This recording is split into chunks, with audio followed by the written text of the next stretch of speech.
Vamsi master గారికి, నాకు ఈ అవకాశం ఇచ్చినటువంటి అరుణ మేడం గారికి, ఉమా మేడం గారికి, ఇక్కడ ఉన్నటువంటి ఆత్మ బంధువులందరికీ కూడాను శతకోటి వందనాలు. జన్మనిచ్చిన తల్లిదండ్రులకు శతకోటి వందనాలు. మనం ఈరోజు పరమేశ్వరుడు అవతారాల గురించి అందరికీ తెలిసిన విషయమే. అన్ని అవతారాలు ఆయనవే. అనేక సహస్రము అంటే అనేక అవతారాలు. అంటే తల్లిగా, బిడ్డగా, అన్న, చెల్లి, ఇలా అన్ని రకాలుగా కూడా ఆయనదే. ఎందువల్ల అంటే ఆయనే మనలో ఉన్నాడు కనుక. కానీ 720, 760 అని కొంతమంది మాస్టర్స్ చెప్తారు, అవన్నీ ఉన్నాయి అంటున్నారు. అంటే ఇప్పుడు ఎందుకు అలా చెప్తున్నారంటే, ఆది గురువు ఈశ్వరుడు కనుక గురు పరంపర అంతా కూడా ఆయన అంశే. ప్రతి గురువు కూడాను, ప్రతి ఒక్క గురువు అనేటటువంటి వ్యక్తి పరమేశ్వరుని రూపమే అని మనకు తెలుసుకోవాలి. అందువల్లనే సహస్రము అంటారు, అనేకము అని అర్థం వస్తుంది అన్నమాట ఇక్కడ. ఇకపోతే మనం అందులో 19 అవతారాలు ముఖ్యమైనవి అంటున్నాం అన్నమాట. ఈ 19 అవతారాల్లో అసలు ఈశ్వరుడు అన్నటువంటిది అర్థం ఏంటి అంటే, మనమే ఈశ్వరుడు, ఈశ్వరుడే మనం కదా. అదే కదా మనం తెలుసుకుంటున్నాము. చెప్తారు కదా, ప్రాణం ఉంటే శివము, ప్రాణం లేకపోతే శవము అంటారు. కనుక అంత ఆయనే. ఏ వ్యక్తి కానీ, ఏ జీవి కానీ ప్రాణం ఉన్న జీవి అంటే ఈశ్వరుడి కిందే వస్తుందన్నమాట. ఇక్కడ ఆయన అవతారాలు అనేటటువంటి అనేకంటే ఒక్కొక్క విషయానికి ఆయన ఆ రూపంలో వచ్చి ఆ యొక్క సమస్యను పరిష్కరించడం అని కూడా మనము తెలుసుకోవచ్చు అనమాట. ఏదైనా ఒక సమస్య వచ్చిందంటే ఆ సమస్యను పరిష్కరించుకోవడానికి ఆయన మనకిచ్చేటటువంటి సలహా కావచ్చు, మాస్టర్స్ ఇచ్చే మెసేజ్ కావచ్చు, ఆ మెసేజ్ రూపంలో వచ్చినటువంటిది పరమేశ్వరుని రూపము అని మనకు అర్థం చేసుకుంటాం అనమాట. ఇక్కడ ఇది అనుకున్నాం కదా. ఇది ఎందువల్ల జరుగుతుంది అంటే మానవాళి శ్రేయస్సు కొరకు చెప్తున్నాడు కదా పరమాత్ముడు.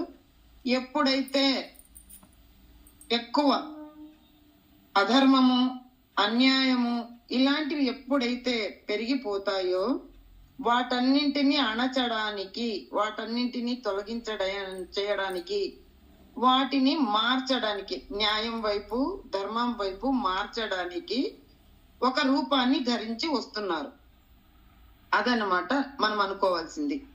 ఆ యొక్క ఉద్దేశంలో 19 అవతారాలు ఉన్నాయి. ఇందులో పిప్పల్లాద అవతారము, నంది అవతారము, వీరభద్ర అవతారము, భైరవ అవతారము, అశ్వత్థామ అవతారము, శరభ అవతారము, గృహీపతి అవతారము, దుర్వాస అవతారము, దుర్వాస మహాముని అంటాం కదా ఆయన అనమాట, హనుమాన్ అవతారము, వృషభ అవతారము, యతినాథ్ అవతారము, కృష్ణ దర్శన్ అవతారము, భిక్షువర్య అవతారం, సురేశ్వర అవతారం.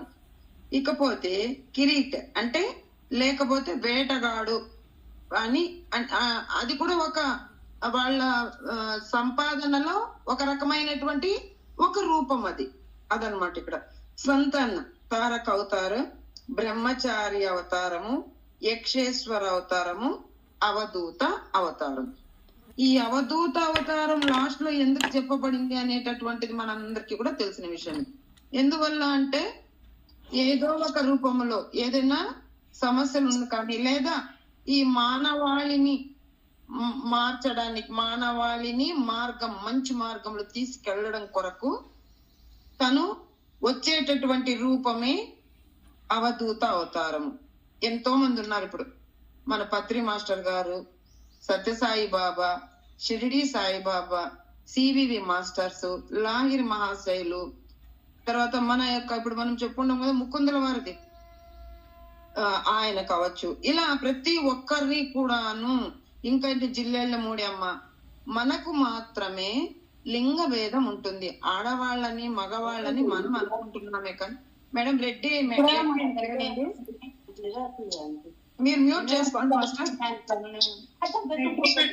మేడం గారు రెడ్డి కృష్ణకుమారి మేడం ఇద్దరు మ్యూట్ చేసుకోండి ప్లీజ్.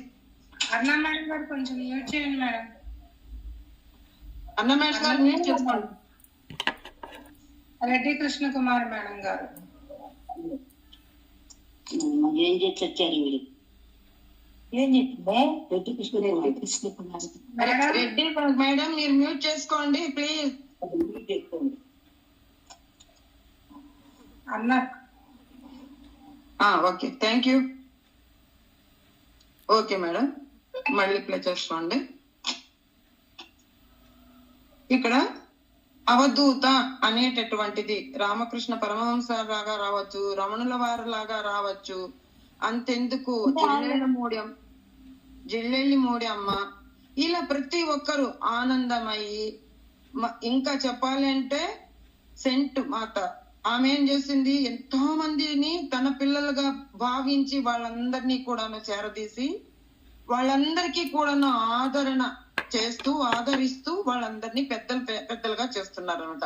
ఇలా ప్రతి ఒక్కరూ కూడాను అంటే తనకు కావలసినది అని అనుకోకుండా, ఫలాపేక్ష లేకుండా ఎవరైతే ఇతరులకు సహాయపడుతూ ఉంటారో వాళ్ళందరినీ కూడాను పరమేశ్వరుని అంశగా అవధూత అవతారం కిందికే తీసుకుంటాం అన్నమాట. మనం చాలా మంది ఉన్నారు ఇలా. వీళ్ళందరూ కూడాను 19 మంది అవధూత అవతారమే ఇప్పుడు మనకు నడుస్తున్నటువంటి ఈ టైంలో మనకు వస్తున్నట్టు. అంటే ఎందువల్ల అంటే కలికాలము రావడము ద్వారా అరిషడ్ వర్గాల్లో ఇరుక్కుపోయి నాది నేను అని కొట్టుమిట్టాడుతున్నాం కనుక వీటన్నింటినీ తొలగించడానికి మార్చడానికి పరమాత్ముడు ఒక రూపాన్ని తీసుకుంటున్నాడు. ఎలాంటి రూపము? ఎవరో ఒకరు. ఇప్పుడు మనకు పత్రి మాస్టర్ గారు ఎలాగైతే ధ్యానం రూపంలో మీరు ముందుకెళ్ళండి, మీ యొక్క గురువు మీరే, గురువును ఆశ్రయించకండి. ఒక్క విషయం, గురువును ఆశ్రయించకండి అంటే మహా అవతార్ బాబాజీ గారు ఎవరికి కూడా మంత్రోపదేశం గాని శిష్యులుగా గాని ఎవరిని స్వీకరించరు. ఇక్కడ ఒక ఎందుకల్ల రహస్యం అంటే ఈ శిష్యుణ్ణి తన చేరదీసి తనకేదో మంత్రోపదేశము చేసి నేను నీకు దారి చూపిస్తున్నానని చెప్తే ఆయన ఎన్ని జన్మలు తీసుకుంటాడో అన్ని జన్మల్లో కూడా ఈయన కనెక్షన్ ఉంటుందన్నమాట గురువు గారికి. అందువల్ల ఏది చేయడు. ఆ విషయాన్ని ఆలోచన చేసే మహావతార్ బాబాజీ గారు చెప్పినటువంటి విషయాన్ని మనకు తెలపడం కొరకే మన పత్రి మాస్టర్ గారు ఏం చెప్పారు అంటే, నీ యొక్క శ్వాసే నీకు గురువు, నీకు నువ్వే గురువు. నీకే సమస్య వచ్చినా నీది నువ్వు ఆలోచన చేసుకొని నువ్వు దాన్ని పరిష్కరించుకోవాలి. అంతేకాని ఒక గురువు దగ్గరికి పరిగెత్తి వెళ్ళి అయ్యా నా సమస్యను తీర్చండి అంటే వాళ్ళ చేత కాదు. మీ యొక్క బాధను తట్టుకోలేక డబ్బులు రూపంలోనో ఏదో ఒక రూపంలోనో చెప్పి పూజలని పునస్కారాలని మార్చగలరు. నీకు ఆనందాన్ని చేకూర్చడానికి చేస్తారే కానీ అది మాత్రము శాశ్వతంగా తీరదు. నువ్వు దారి తీసుకోవాలి, నీ ముక్తి మార్గం, నీ ఆధ్యాత్మికం వైపు దైవత్వం వైపు వెళ్ళాలి అనుకుంటే నిన్ను నీవు మార్చుకో, నీ యొక్క అలవాట్లను మార్చుకో, నీ మనస్తత్వాన్ని మార్చుకో. నువ్వు మార్చుకుంటేనే నీ యొక్క గమ్యం ఏమనేటటువంటిది నీకు తెలుస్తుంది. అంతేకాని ఒక గురువు వస్తున్నాడు నాకు చేయూతనిస్తున్నాడు, ఆయన చేయి పట్టుకున్నాను నేను వెళ్తున్నాను అనే భావనలోనే ఉంటావు, ఎప్పుడు ఆయన నీతో ఉండడు. అందువల్ల గురువు నీ గురియే నీ గురువు అని చెప్తున్నారు అనమాట. ఇది నువ్వు గమనించని చెప్తున్నారు ఇక్కడ. అందువల్లనే నేను చెప్పింది అందరూ కూడా పరమేశ్వరుని యొక్క రూపాలమే.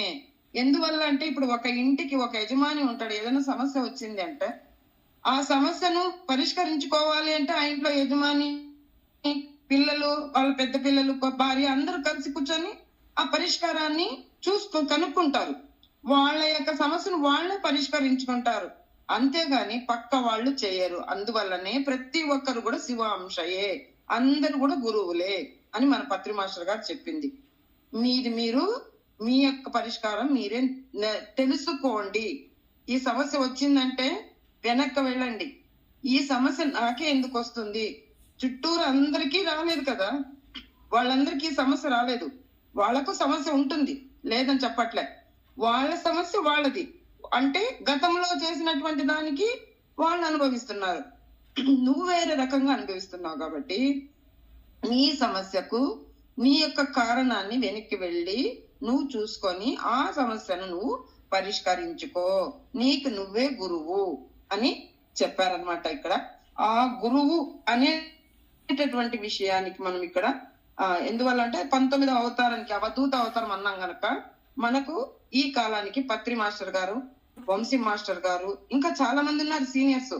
అంతెందుకు అమ్మ దేవరహస్యాలు అని చెప్తున్నారు కదా కోనేరు వరలక్ష్మి మేడం గారు, ఆమె కూడా మనకు అవధూత కింద లెక్క. ఇప్పుడు జిల్లెళ్ళ మూడమ్మ ఎలాగా అవధూత అయ్యారో, దత్తాత్రేయుల వారు ఎలాగా గురువు అయ్యారో, దత్తాత్రేయుల పరంపర ఎలాగైతే గురువు గారులు అయ్యారో మనకి, అలాగే వీళ్ళు కూడా ఈ మనకు అవధూతలే. ఈ అవధూతలు మనకు మంచి మార్గాన్ని తెలుపుతారు, ఆ తెలిపిన మార్గాన్ని మనం అవలంబించుకోవాలి, అంతేగాని వాళ్ళు మన వరకు రారు అన్నటువంటిది ఇక్కడ మనము తెలుసుకోవాలన్నమాట. ఈ 19 అవతారాల్లో కూడాను ఒక్కొక్క రకమైనటువంటి సమస్యను పరిష్కరించడానికి వచ్చేటటువంటిదే. ఇక్కడ మొదటిది పిప్పలాద అవతారం. పిప్పలాద అవతారం అంటే శివుడు ఇక్కడ ఎలాంటి ఎవరికి ఎలా జన్మించాడని చెప్పుకుందాం. దదీచి ఇంటిలో పిప్పల్లాదుగా జన్మిస్తాడన్నమాట. దదీచి మహర్షికి పిప్పల్లాదుడిగా మా పరమేశ్వరుడు శివ అంశయే జన్మ తీసుకుంటుంది అనమాట. పిప్పల్లాదుడు జన్మించడానికి ముందే మహర్షి దదీచి ఇంటిని వదిలి వెళ్ళిపోయాడు. పెరిగిన తర్వాత తన తండ్రి ఇల్లు వదిలి వెళ్ళిపోవడం, ఎందుకు వెళ్ళిపోయాడు అనేటటువంటి విషయాన్ని అక్కడ ఆయన తెలుసుకున్నాడు. ఇక్కడ చెప్పుకున్నాం కదా, మన యొక్క సమస్యకు మనమే పరిష్కారం వెతుక్కోమన్నారు కదా, అలాగే ఈ పిప్పల్లాదుడిగా జన్మించిన తర్వాత తెలుసుకున్నాడు ఎందుకు మా తండ్రి గారు ఇల్లు వదిలి వెళ్ళిపోయారు అనేటటువంటి విషయాన్ని తెలుసుకున్నాడు. ఇక్కడ శని ప్రభావము వల్ల ఆయన వెళ్ళిపోవాల్సి వచ్చింది. అంటే ఆయన కథ వేరే, ఆయనకు రాకూడనివి రావడం, సమస్యలు రావడము, ఆ సమస్యల నుండి ఆయన బయటికి వెళ్ళిపోవడము ఇలా జరిగి ఉందన్నమాట. ఈ పిప్పలాద అవతారము 16 సంవత్సరాల వయసు రాగానే ఆయన తన తండ్రి విషయాన్ని కనుక్కుంటాడు.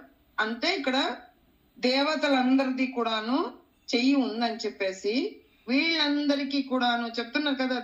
దదీచి మహర్షి యొక్క ఎముకలతో తయారు చేయబడినటువంటి ఆయుధముతో దేవతలు రాక్షసుల యొక్క యుద్ధంలో దేవతలు గెలవబడ్డారనమాట. అంటే ఈయనకు కథ చెప్తే చాలాసేపు అవుతుందని నేను చెప్పట్లేదు, ఇక్కడ జరిగింది అది. ఇది ఎందుకు కనుక్కున్నాడు కుమారుడు అంటే, మా తండ్రి ఇల్లు ఎందుకు విడిచి వెళ్ళిపోయాడు అని కనుక్కోగా ఈ విషయాలన్నీ బయటపడ్డాయి. అంటే ఇప్పుడు పిప్పల్లాద మహర్షి గురువు గారు శివుడు అంశ అనుకుందాం, ఆయన యొక్క వెనికి తెలుసుకోవడం వల్ల, ఆ కారణానికి పరిష్కారం వెతుక్కోవడం వల్ల ఆయనే గురువు అయ్యారు. ఇది మనం ఇక్కడ తెలుసుకుంటున్నాం అనమాట కదా మాస్టర్స్. ఇక్కడ ఆయనకు ఆయనే గురువు అయ్యాడు. ఎందువల్ల వెనకది తెలుసుకొని ఈ పరిష్కారానికి మార్గాన్ని కనుక్కున్నాడు. తన తండ్రి కథ విషయాన్నిటిని తెలుసుకొని ఆ విజయాన్ని చేకూర్చుకున్నాడు అనమాట. అంటే ఇక్కడ శని మహాత్ముడని గాని నవగ్రహాలని గాని ఏవి మనలను ఏమి చెయ్యవు, అవి కూడాను ఒక భూమి లాంటివే, ఒక గ్రహాలే. ఇక్కడ మనము చేసినటువంటి గత జన్మ కర్మల ద్వారా మనం ఫలితాన్ని అనుభవిస్తున్నాం, అంతేగాని ఏ గ్రహము కూడా మనం ఏది చెయ్యదు. ఎప్పుడు ఎరుక కలిగి ఆ టయానికి ఏ సమస్య అయితే వస్తుందో ఆ సమస్యను ఎలా పరిష్కరించుకోవాలి అని వాళ్ళు శోధన చేసుకొని ఆలోచన చేసి ఆ సమయానికి తగ్గట్టుగా ఆ పరిష్కార మార్గాన్ని కనుక్కొని వాళ్ళ యొక్క సమస్యను తీర్చుకోవాలి అన్నటువంటి విషయాన్ని తెలపడమే ఈ పిప్పలాద మహర్షి యొక్క అవతారము. మాస్టర్స్ మరలా ఇంకొక రోజు చెప్పుకుందాం మాస్టర్స్, మిగతావన్నీ కూడా ఈ రోజుకు నిలుపుకుందాం. నెక్స్ట్ ఎపిసోడ్ లో చెప్పుకుందాం మాస్టర్స్. Thank you masters.